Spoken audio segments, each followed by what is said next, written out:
In a classroom in a school in Phnom Penh, there is no shouting out or misbehaving. The reason? The subject being taught. The history of the Khmer Rouge regime, which saw almost a quarter of Cambodia's population killed in the late 1970s.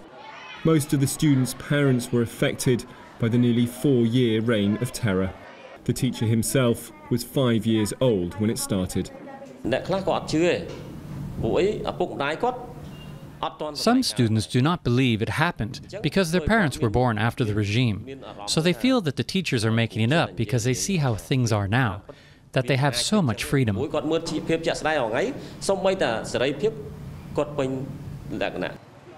it does seem almost incomprehensible, the difference between Cambodia's capital today and what happened in 1975, when the residents of Phnom Penh were forced to leave and become slave workers on huge farms in the countryside.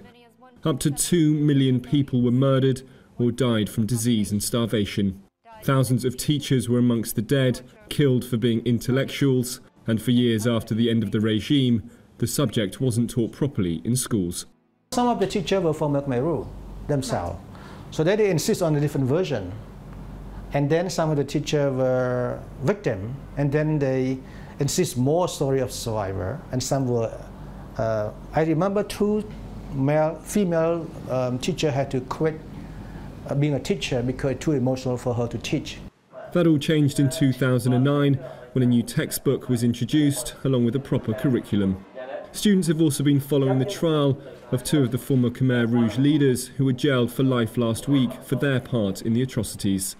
Part of the verdict was that a chapter on the forced evacuations from towns and cities be included in future textbooks. The verdicts taught me more about the leaders of the Khmer Rouge, the torture and the other things that they did, as well as about the organisation of the regime. It